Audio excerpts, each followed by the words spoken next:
Test 1 2, test 1 2.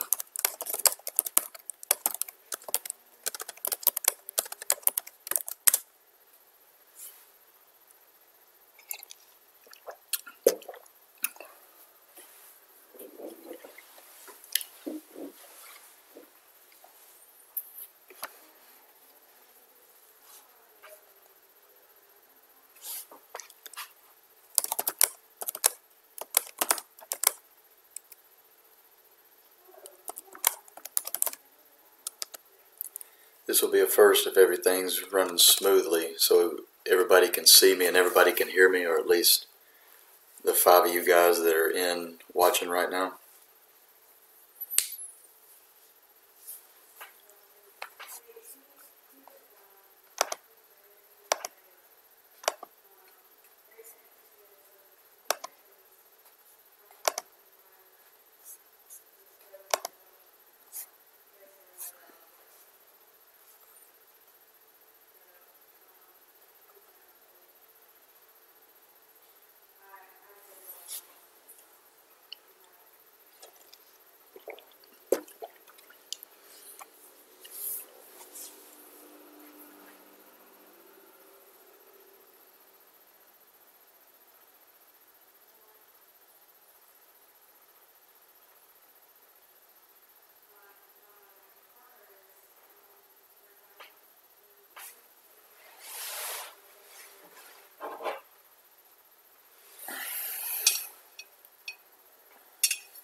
I guess that's what you're talking about, Harrison. I have no clue. I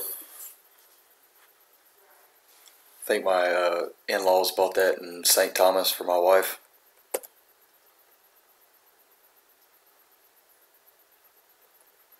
I hope everybody's having a good night. I have no plan for this this live chat. The best way that this has worked in the past is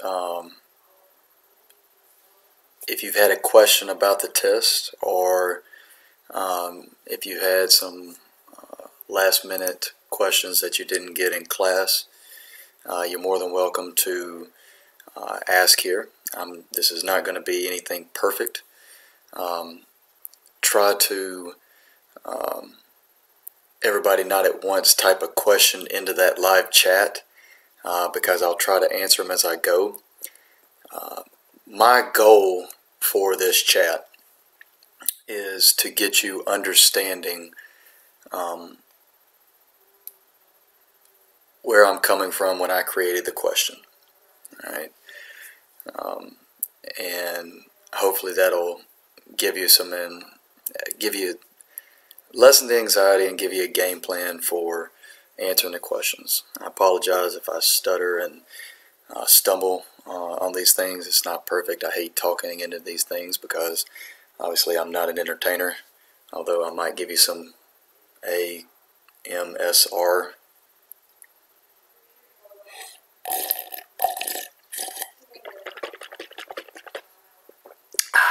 Alright, it's a good start.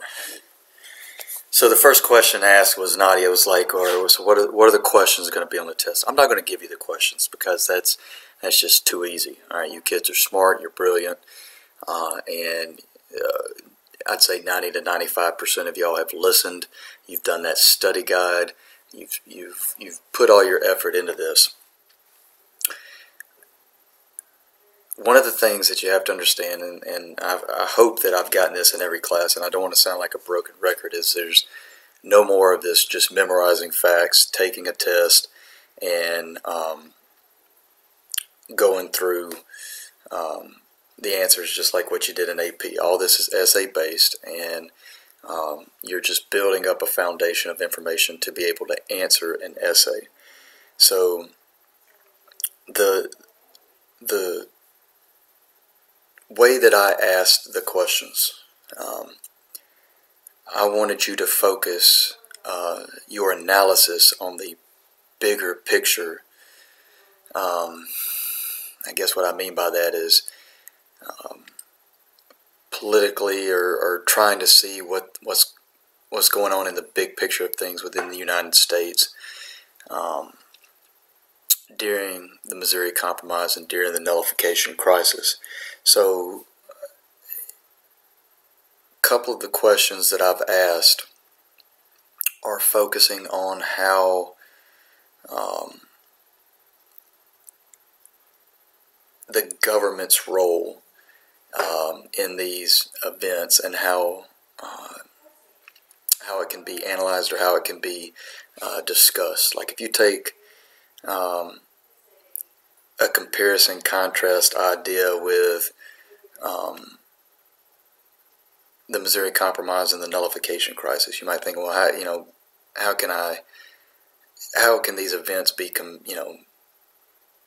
comparable if they, one happens in 1820, one happens 12 years later? But they both had similarities in how the government, the federal government, was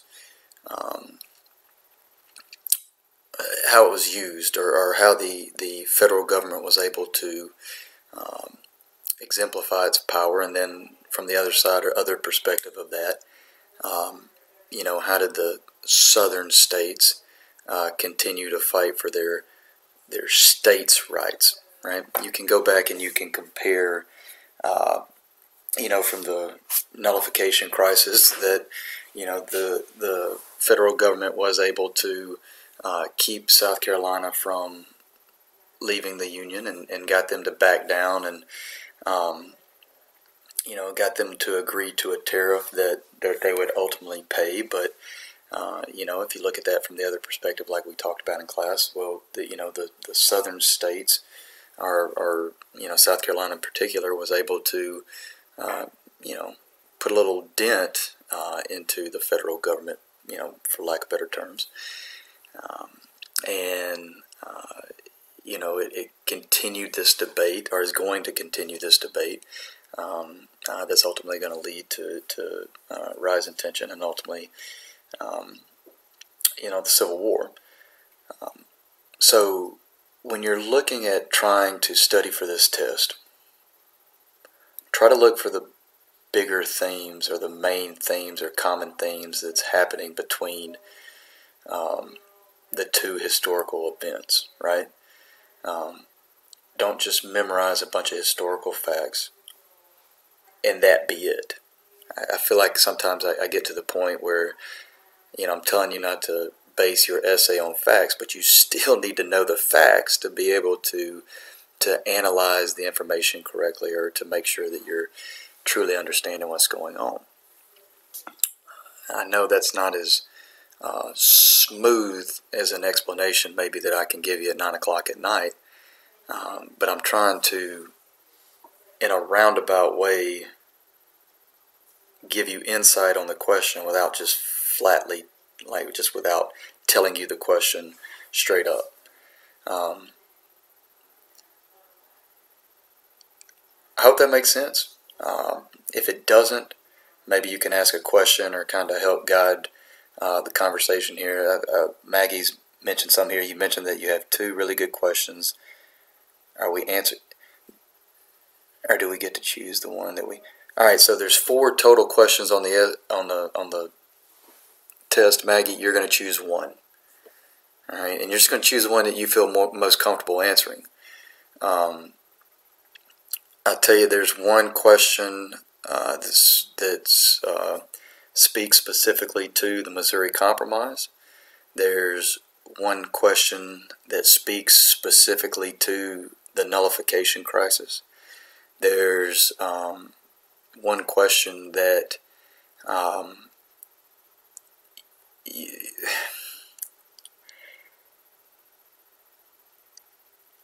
right, I'm just gonna give it to you. All right, I don't really know any other way to say it, but there's a question in there that says something along the lines of, when you're comparing or talking about the nullification crisis and the Missouri Compromise, how did both?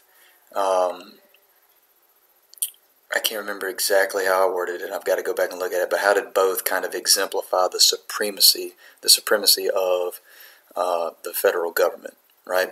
How did the federal government show its power in both of those events, right?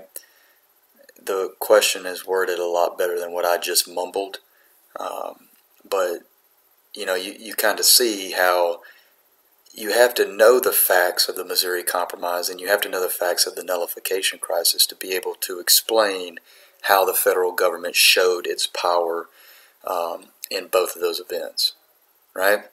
So, I mean, here, give me a second. I'm looking at it. I'm such a softie too. I can't believe I got bullied into giving y'all a question, but let's see.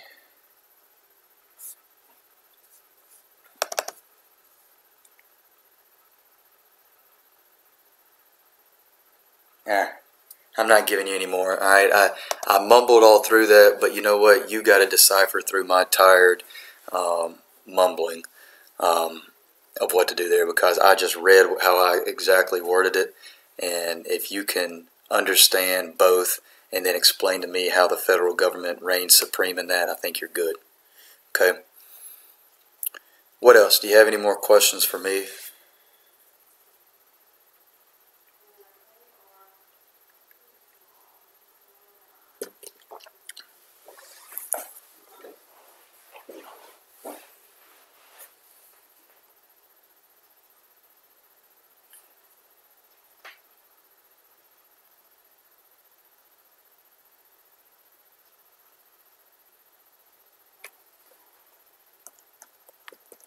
I had Panera bread for dinner.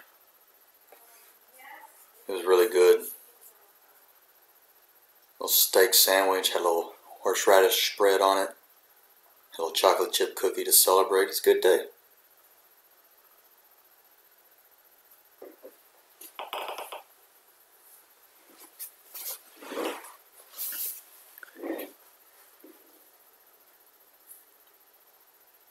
Okay, hold on. Alright, I've got about 4 questions going on here at the same time. Eliza, it is very, like, I will never grade a paper or say that an essay has to be at least a page long.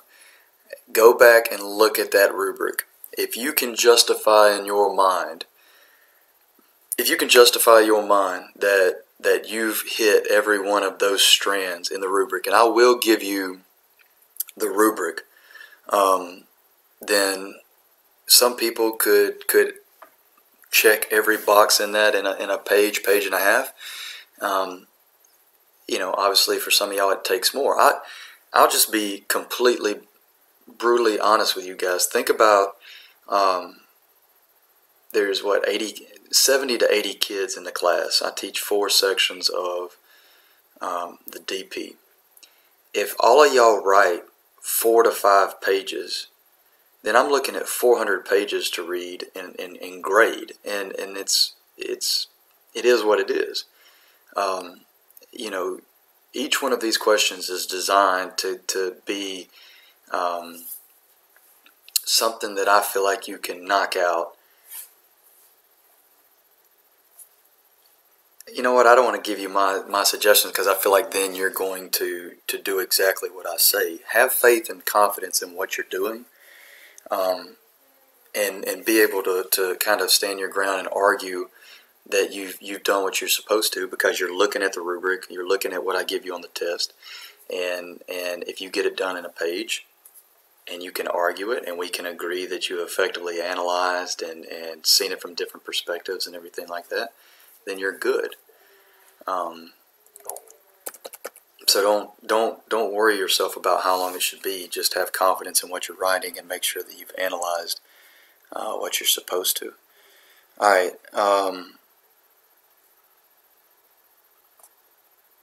Let's see. Yeah, Rustin, well, considering we're going to spend the next, the entire first semester talking about the Civil War, all these questions do and somehow relate to the Civil War. However, I feel like I've done y'all a disservice because it's almost like I've asked every question with the assumption that y'all know the Civil War, and ultimately, like, you might know about the Civil War, but I haven't taught it, so it's really unfair for me to say, to tie each question back to the Civil War, because we hadn't gotten there yet. Maybe after I get done teaching everything that has to do with the Civil War, then I can go back and visit these questions. But I've changed the wording to not say Civil War, to include more the questions about the tension at the time or how it affected, say, the government or the states at the time. Okay, so don't necessarily think that you have to relate it specifically to the Civil War, because some of you guys were studying and you started bringing up like the Compromise of 1850 and what's going on in Kansas and Nebraska in '54 and other things. And I'm like, listen, that's good to know, but I haven't gotten there yet. If you feel comfortable somehow putting that in your essay and it's accurate, then that's good. But like, I can't hold you responsible for that because I haven't taught it yet. So don't feel like you have to tie it necessarily back into the Civil War. Talmadge was a Democrat, but created a compromise that didn't favor the South. Tareem, think about this. You have, like, don't think of it as in modern political parties, which is I'm not, obviously I'm not talking to you face to face, but I feel like you had Democratic Republicans, that would have obviously would have sided with Jefferson and his ideas, but we've now gotten to a point where the political parties are not they're not set in their foundations, and if you go back and look, you can see that there are Northern Democratic Republicans, and then there's a Southern faction of Democratic Republicans at this time, and so they're starting to put their own spin with the stance of slavery, and we're going to see post Missouri Compromise and post Nullification Crisis, the Whig Party come into play, and different other political parties, ultimately leading to the Republican Party with with Lincoln, and then quickly seeing how those ideas have become more Democrat today. So don't worry about. I guess look more when you're studying the Talmadge Ag, when you're studying Thomas Amendments. I think it's just a couple of sentences that help drive home kind of the ideas of the Missouri Compromise and how it came to its creation versus using all those guys in a way to analyze the text. I can promise you, like, next year when I get ready to teach this, I'm probably not going to use that same resource because it was wordy, and I feel like I've highlighted some points of the Missouri Compromise that are interesting, but maybe not worth your time moving forward. It's good to know, all right, but don't stress yourself out tonight trying to memorize every New York politician that was involved in the Missouri Compromise. My daughter is asleep. She's happily asleep. I'm not waking her up to show her to you guys. That'll have to be another night. If you're literally having a mental breakdown, I suggest you call or talk to some friends. I can give you some 800 numbers to call. I love you, Tareem, but my class is not going to cause you a mental breakdown. Lou says a lot of the questions we have brought up in the class are like, how did blank influence the Civil War? Should we have like an idea of which part of history we have talked about is the most influential?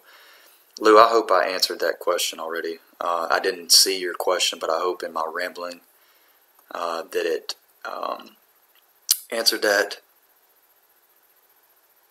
Tareem is more confused now. 4 questions, we pick uno. She's now speaking in Spanish. Yes, Tareem, you're going to pick one essay. And then Ethan quickly answered. I probably should just read ahead. Most important people.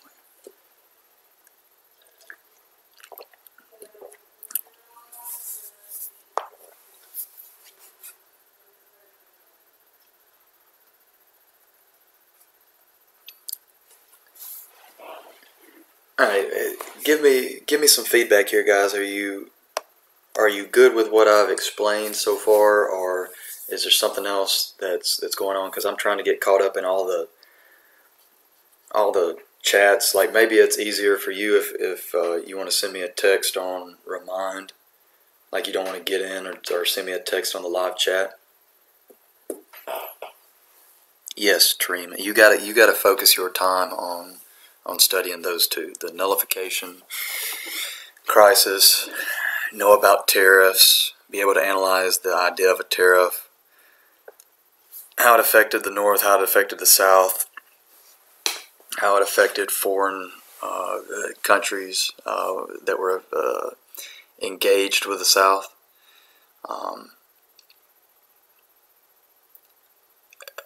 Why they were placed on products coming in from foreign countries, and then South Carolina's response, John Calhoun's response, why Calhoun's so important. I think I simply put on the study guide, why South Carolina. Well, I felt like that was an easy question to put on there. Like, you should know why South Carolina is involved in this, and have a little background knowledge into Calhoun and who he is, and where he's from.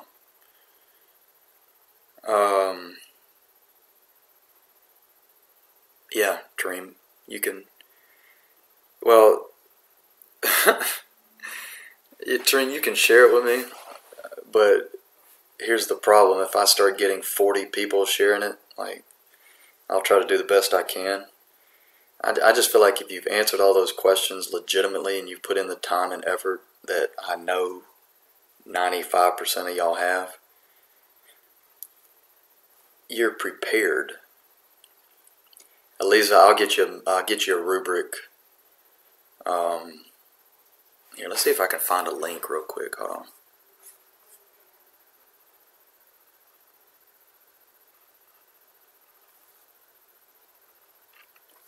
Griffin, I struggled. I struggled with that because I felt like I needed to get Turner's Rebellion out there. I feel like it's an important part of history. But in the grand scheme of things, I probably shouldn't have rushed it into being a part of this test. I mean, technically, the rebellion's going on at the same time as the nullification crisis, right? I think Turner's Rebellion was 31. And you've got the nullification crisis in 20, the tariff in 28, tariff in 32, and then ultimately the compromise tariff of 33. So, while the nullification crisis, while that tariff crisis is going down in Virginia, you've got slaves rebelling. I mean, I just think, guys, like, I spent every time in class, the first 5 or 10 minutes telling you my 9/11 story. Just try your best, all right, with everything that we've talked about this year, to use your, I keep saying this, it's probably a lame term, but like your historical imagination, and place yourself somewhere in South Carolina, Virginia, in the South, and having somehow this magical ability to be connected to what's going on with the Turner Rebellion, what's going on with the nullification crisis. I mean, you think it's crazy right now politically. Think about how crazy it was in 1831. I mean, that's just crazy, all right? So, just for the sake of maybe understanding the time frame and the timeline, there's not going to be a specific question about Nat Turner's Rebellion on the test.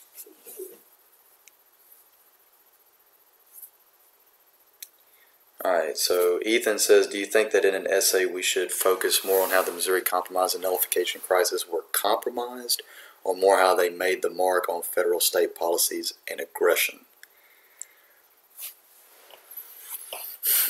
Do you think that in an essay we should focus more on how the Missouri Compromise and Nullification Crisis were compromised, or more on how they made their mark on federal state policies and aggression?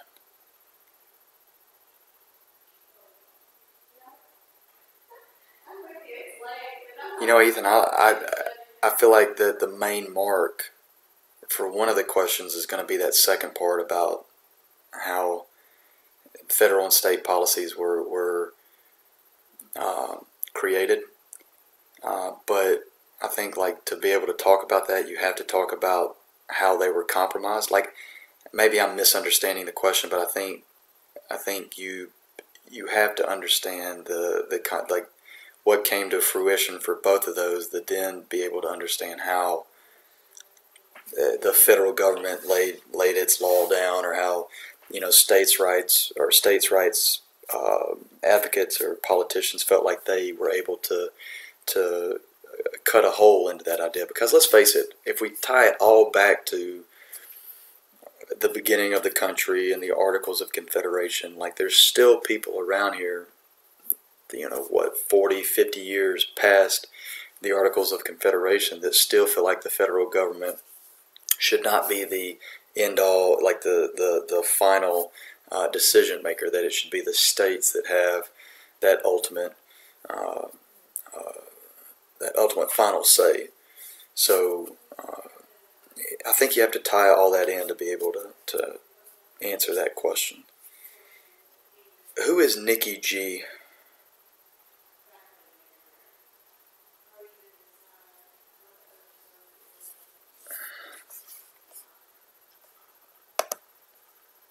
Oh, that's Nick. Nick, right? Okay, all right. It took me a while to think it. Yeah, I mean, Nick, you might want to see me tomorrow. Okay, come by my classroom and see me tomorrow, because I know you've missed a couple of classes. Okay, so just come by and see me tomorrow. All right, Maggie. My concern is that if I analyze something like how tariffs affect different regions and parts of the world, that it would be too much like stating facts. How could we go to a deeper analysis on that?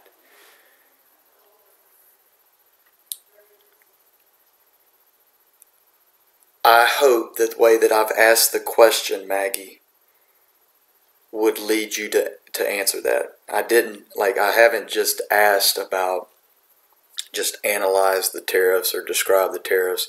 I tried to ask it in a way that it ties back into a specific idea politically that you could argue. Okay? I don't want to get too much deeper, because then I feel like I'm giving you another question. All right? But I think I did a poor job last test of giving you a question that could truly be analyzed, and I think it led a lot of you guys to just list a bunch of facts. So I tried to do a better job this go around of creating questions that would force you to give me a more analytical answer than a narrative. Okay.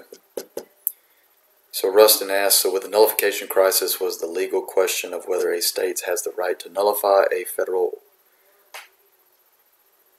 Alright, hold on, Rustin. So with the nullification crisis was the legal question of whether a state's... Good God, son, you gotta ask a... Like, I think what you're asking is... It's a good question. I think you just typed it fast. Yeah, that is the big issue, is whether or not a state has the right to choose whether or not, like, what federal laws to follow. I mean, ultimately, that's what they're threatening, right? It's like, hey, we're not going to pay this tariff, or we're not going to acknowledge this tariff, you know, and the federal government, like the politicians know, like, this is not how it's going to work. When we agreed to the Constitution, we agreed to this union, you gave up the right for the states to be the final say, and ultimately it's the federal government that's going to be that say. And you know, that is the main issue, and I think that's the main issue to argue here, is how the federal government... I mean, I don't think we can say that they solved the problem, right? Because it ultimately ended in a compromise. Just like the idea of slavery, like the institution of slavery, like it wasn't abolished in 1820. It was just, there was just a compromise to try to keep people happy. Like all these things in history are leading up to, um, uh, you know, things being compromised and passed off to a point where it ultimately leads to this conflict and this great battle where over 500,000 people die in it. Oh Lord! All right, hold on. Tareen, for the effects of the Missouri Compromise, can we talk about the Second Missouri Compromise of 1821 and relate it to growing sectionalism, or is that too much of a stretch? Yeah, I think it's too much of a stretch because I'm not specifically asking about it. If you feel comfortable discussing it, go right ahead. But I'm not holding everybody that standard. Harrison asks, Coach Clark, one part of writing essays as a whole that I haven't really been able to decipher for myself is the specific type of essay we're writing. Like after taking AP Language last year, I now write essays totally different than I used to, and I write each given type of essay very differently. With that class, I was able to just straight up know that it was a comparison and a contrast essay because Miss LaChance told us so. Obviously, I'm going to have to learn how to decipher this for myself, but okay.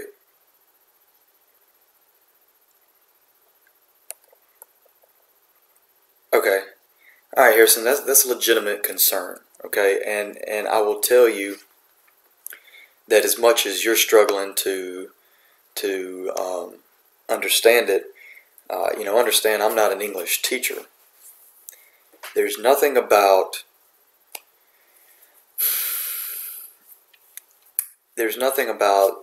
the type of essay.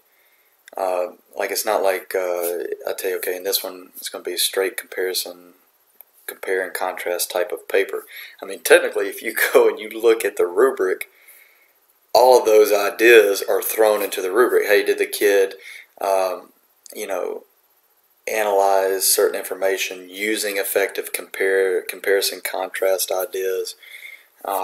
It's almost like this just buffet of demands that they're expecting you to do. I put it to you this way. Last year I went to Orlando and I got more training on teaching the DP, and it was specifically for training for your internal assessment.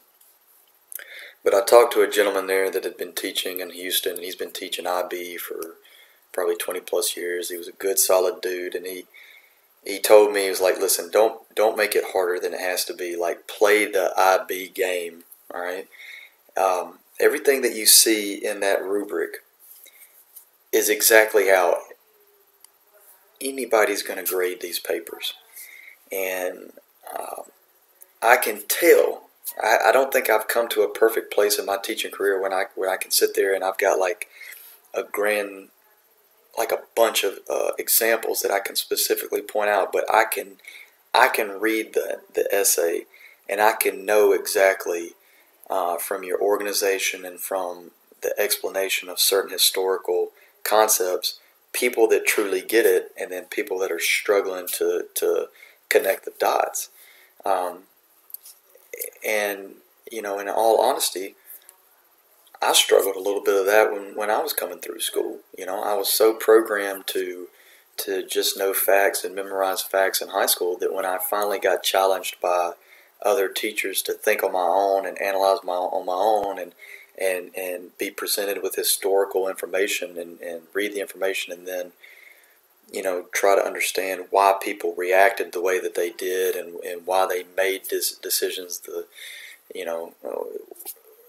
the reasons why they made decisions or whatever, that's to me was the more important side of, and the more conceptual, critical thinking type of style that history to me is meaningful. I hope that makes sense. Like, I can hear myself stuttering and mumbling over all that. It might make sense up here, but maybe on a YouTube live chat it doesn't. And let's face it, Harrison, like, you're not the only person that maybe got a grade that they didn't like. My intentions in giving that first test is to set the standard, and you know what to expect now. I mean, I expect grades to be better on this test. I really do, because you know more of what to expect. So yeah, I hope that eases some anxiety. Coach Clark, I'm sorry I'm asking so many questions. Please don't apologize, stream. That's why I'm doing it. But I just want to make sure that the major reason that the Missouri Compromise resulted in growing sectionalism was because now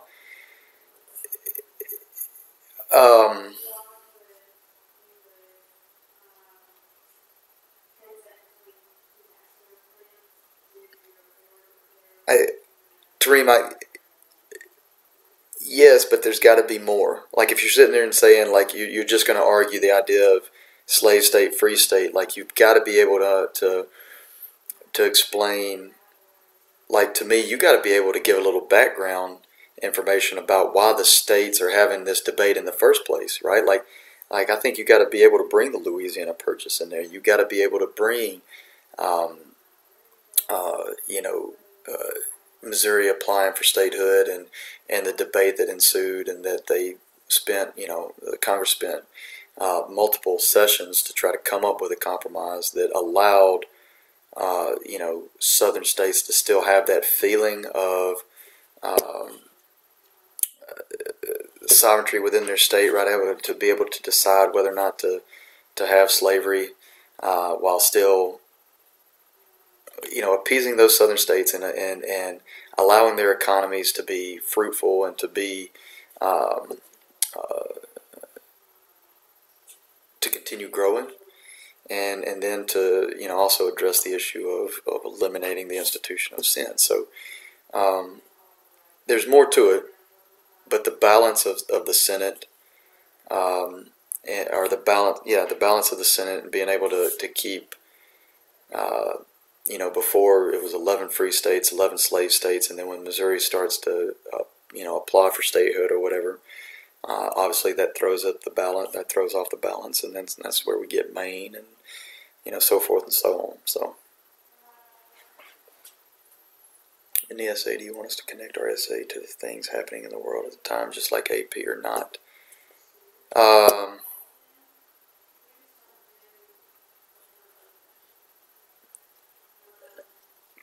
No, Aliza, just keep it on the East Coast, going all the way to the South. There, don't worry about anything else that's going on in the world right now.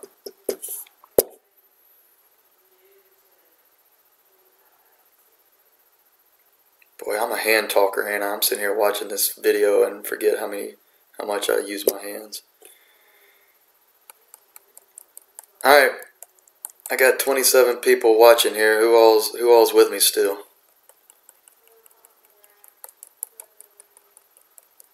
Okay, Maggie.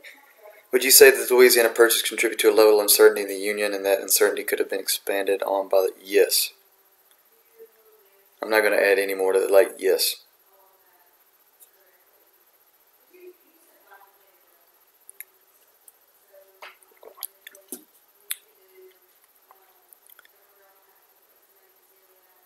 Is there any chance that Gracie's on here? Luke Anderson, why are you watching this? Don't you have something better to do, Luke?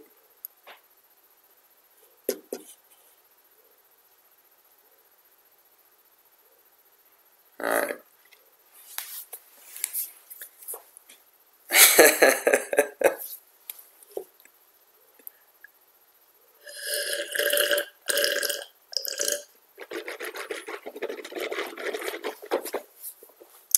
That's for you, Lou.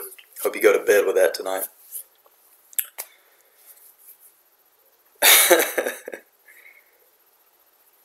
Allie, this one's for you right here.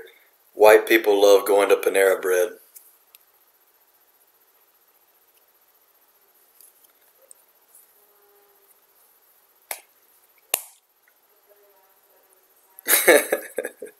No, I'm not clicking that.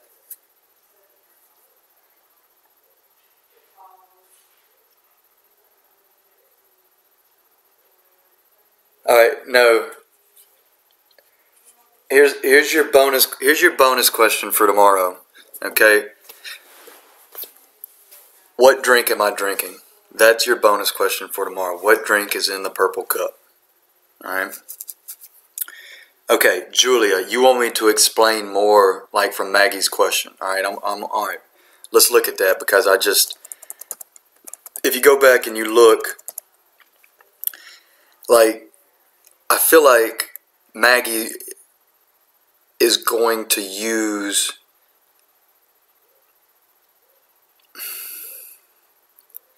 Let's see. Hold on. I want to make sure I say this correctly.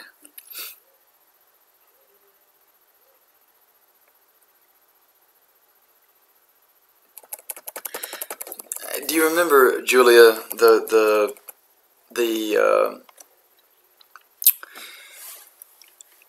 newspaper that you did? Well, I guess it was probably 2 or 3 weeks ago when we were talking about the Louisiana Purchase, and I kept saying that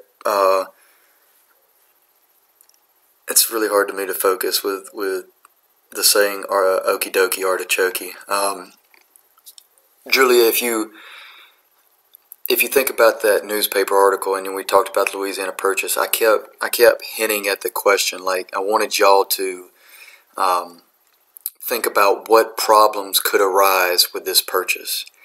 And in my mind, I was thinking, all right, if I keep asking them this question, and they keep thinking about, like I think we kept, like every class kept highlighting it with the expansion of slavery, the expansion of slavery. Well, that's exactly what the country's fearful of at this time, or not the country, but certain politicians, northern abolitionists at this time, is that, good Lord, like we've got this problem in the South, and the last thing we need is for it to expand, right? And so, like, I feel like going back and looking at Maggie's question, like there's already a bit of uncertainty with this huge purchase, that 828,000 square miles, the country's already doubled. I mean, imagine, like, let me see if I can try to come up with some lame analogy here. Like, I mean, you've got just some wild family member that you don't want anybody to know about or anybody to see, or you got a wild dog locked up in a cage, and you've got it contained. Now that's bad. I'm not comparing. Hold on, time out. First of all, I'm not saying that crazy people should be like, I don't know where I'm going with this. Think about like containing a wild dog, and then all of a sudden opening up that cage and it just going free. I think for just a terrible analogy, lack of better terms, like I think that's what certain politicians, northern abolitionists, feel like slavery, what's going to happen with the extension of or the expansion of the United States, is that how do we contain this awful thing? Because there are people in the South that are starting to use biblical scripture, like scripture from the Bible, to justify why they have slaves. And there's nothing that's moral or right, no matter what faith you believe in, no matter what you know, whether you're agnostic or whether you believe, like, slavery is wrong. And there are people in this country at this time that believe it's a necessary evil. All right, and so I feel like when I was telling Maggie, yes, like I feel like that's a good example to go deeper on and explain that. Honestly, I think that idea could be applied to. Let me see. I'm looking at the essay questions. I get to look at them. You don't.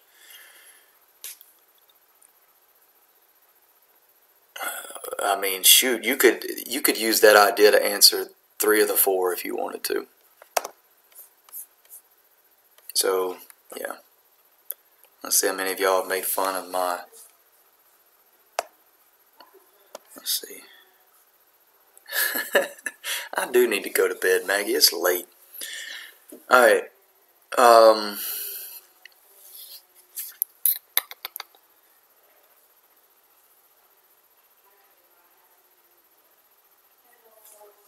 Is that what that is? I'll take that.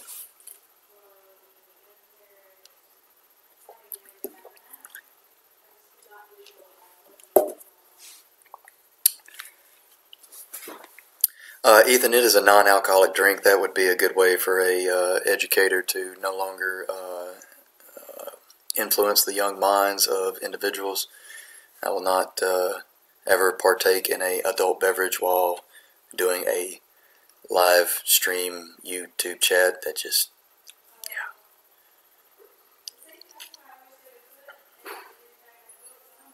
yeah. All right. It is past my bedtime.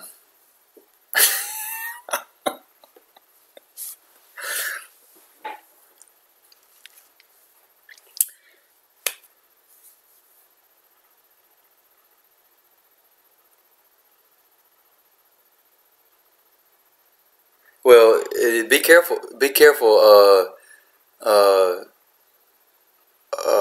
Tareem, on doing that, because I mean, abolitionists, like abolition movements, are already starting to pop up. They might not be as prevalent as like what we're about to get into, but they're around, and I wouldn't necessarily say that the nullification crisis was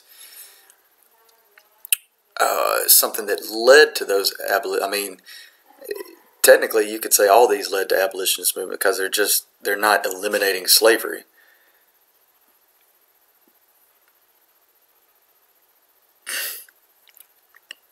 So I mean, look, there are three of the questions. You could definitely challenge the compromise, like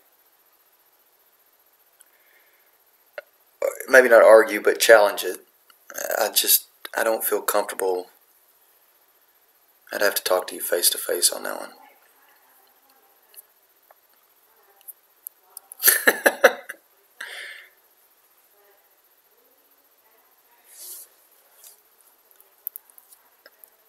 Here's your public service here's your public service announcement for today. Well, you know what? I'm gonna hold off on that. Never mind. I can't say it. Code Red Mountain Dew would be a good choice, by the way.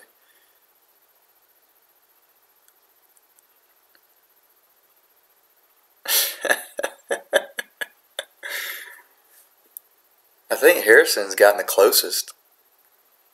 It's not my daughter's teeth. Who carries around a tooth in their pocket, Harrison?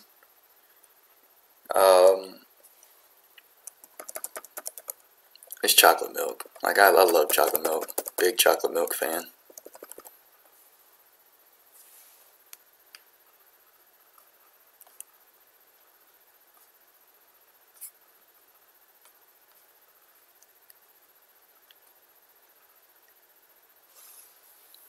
It's chocolate almond milk. No lie. Chocolate almond milk. That's the answer to the bonus question. Regular milk makes me too gassy.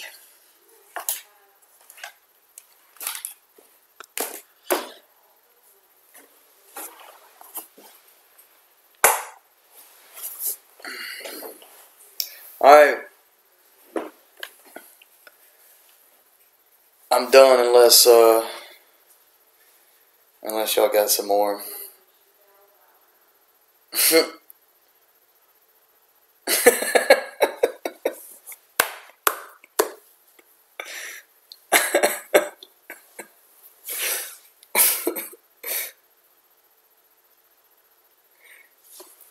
Julie, I'd like for you to know all the points. Slavery's bad, okay?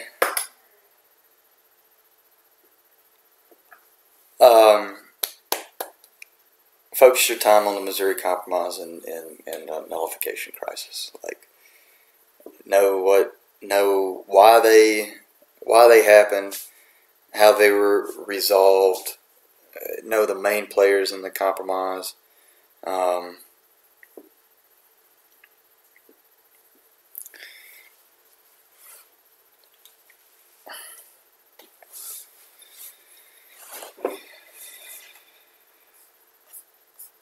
Which, by the way, y'all, thank y'all so. Like your movie posters were awesome. By the way, they have added a little depth into my classroom, and your movie posters were awesome.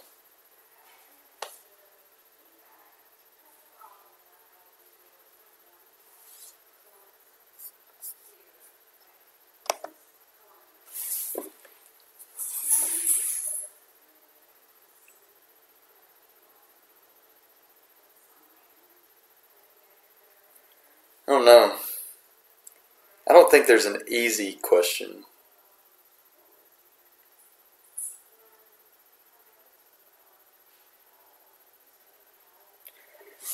I don't think there's an easy question, but I think what I've been able to do is give you an outlet, like give you a choice. Like I know for me, I would be anxious, like if it was just one essay question. Like I've given you four, and I'm trying to make it exactly like what you're going to see your senior year. I mean, I've come up with four essay questions. They're going to come up with like 36, and you choose three. You know, and I've got you got different ways to argue it. I honestly, the one about the tariff, Cecilia, um, to me might be the hardest. Just, but you know, you might feel confident in knowing it.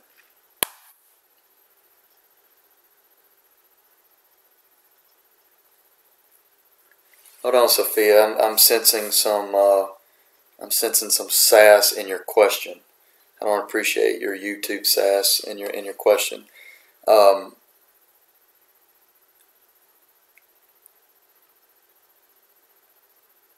What question? Like, what question are you talking about? Like you said, all right. So today you were telling me to discuss both perspectives. How am I supposed to do that with this question? Like, what question? Did you post one up earlier?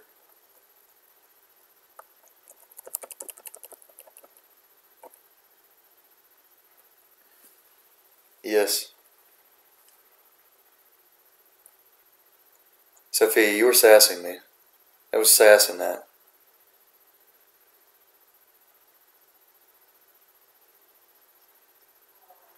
Caleb, there's not a specific question on the Louisiana Purchase. However, I think your analysis of that can tie into a question that is related to the Missouri Compromise. Actually, I'm looking at number one. You might be able to use part of that analysis to give you a great foundation for the first essay question.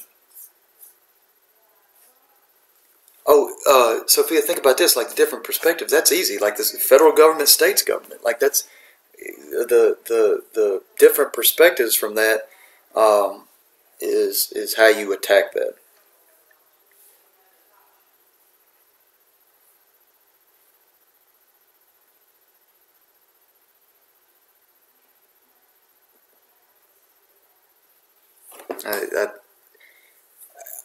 To me, that's the question that I gave you. That to me is my well,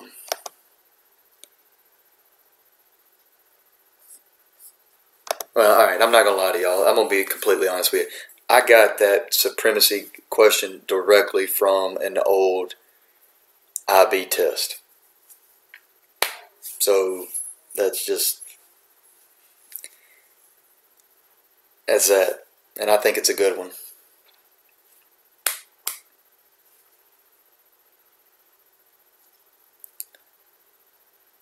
Erica, are you still on the phone? She's on the phone.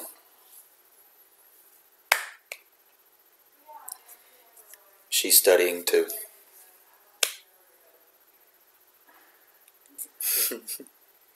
Pan.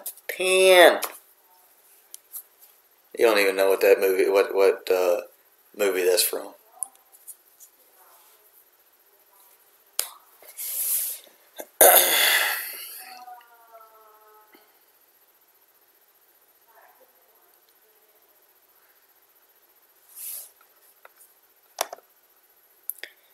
Between the Missouri Compromise and the Nullification Crisis, which proved to be a greater test of the supremacy of the national government?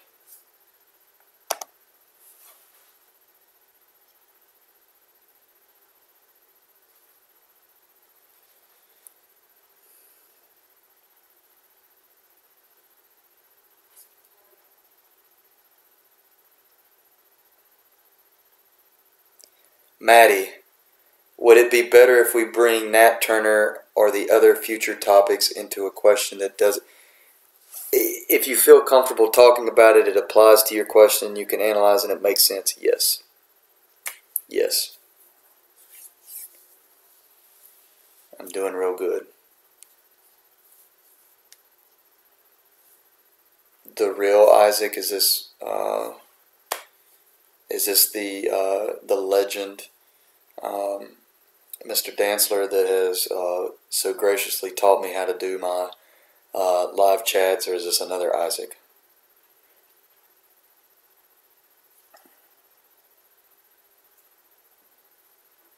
Attaboy. Alright. The good thing about this is that you can go back and watch it, although I really don't know why you would do that. I apologize for my stuttering. I can't tap dance because I've had too much chocolate milk tonight. Once y'all start getting silly, I think it's time to turn it off and go to bed. Coach, can you help me do my college algebra quiz? No. No.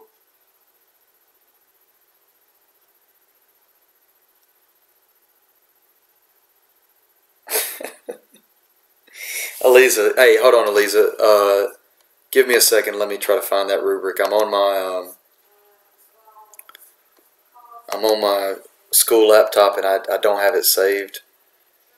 Give me 1 second while I try to type and find that rubric.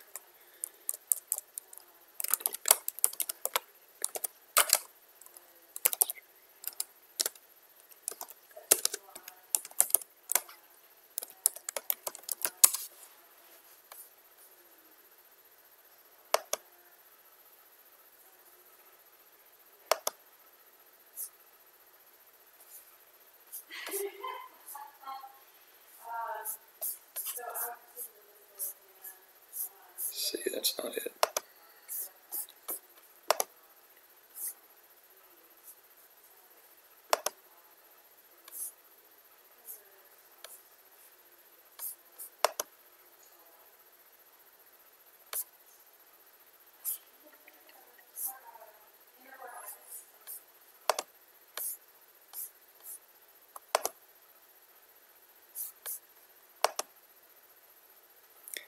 Give me a second. This is awkward because I'm not looking at the chat.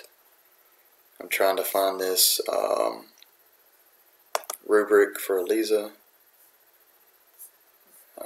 And I don't know why it's coming up black and white, Eliza. Hopefully if I get this new one on here. Let's see.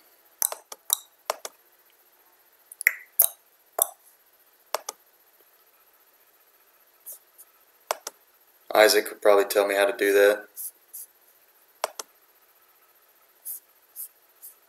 Let's see.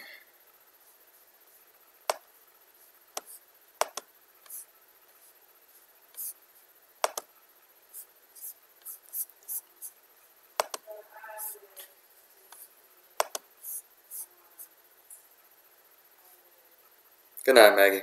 Roll Tide.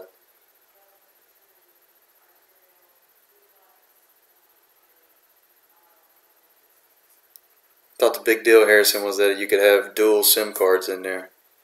Well, I don't know why you would need dual SIM cards or 2 numbers on one phone.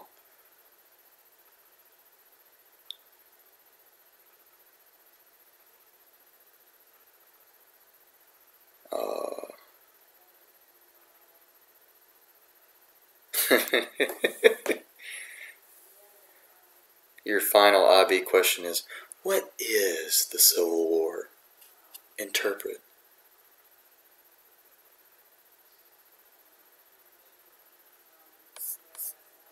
Hey Isaac, are you still on here? Can I send an attachment over the chat? Oh. That's true, Tareem. It could be good for international use.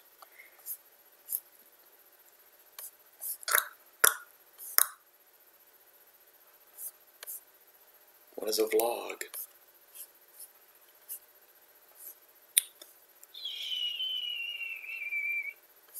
Hey, Eliza, are you able to get on Manage Back? Is that where you're trying to get the rubric? Because I was able to click on the PDF on the Manage Back and it came up. Oh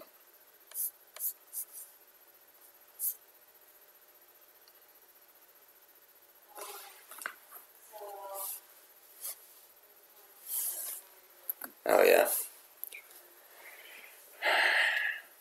If worst comes to worst, Eliza, like I will give you a physical copy to have. Like you'll have a physical copy when you're taking the test. I don't know. I'm not. Unfortunately, I'm ignorant when it comes to this stuff. I'd love to be able to send it to you another way. But maybe it's a formatting issue. It's a PDF, but it should be under the Nat Turner Slave Rebellion Experience. Because when I pulled it up, it should be a 4-page or 6-page attachment with 0 through 6, 7 through 11, and 12 through 17, and 18 through 20 discussed.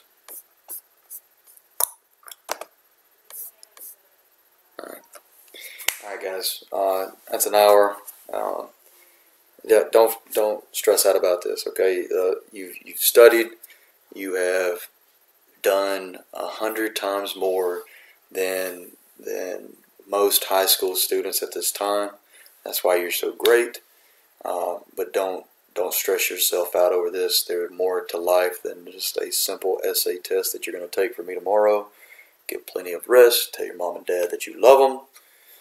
All right, enjoy time with your family. Blah blah blah blah blah. Sophia, you should feel confident. I've had conversations with you. You know what you're talking about. All right, trust in yourself. Trust what you're doing. All right. And look, hey, if you don't make a good grade, life goes on. You continue to get better, and we'll knock this out. All right. So have a good night. Sleep tight, and I will see y'all early in the morning.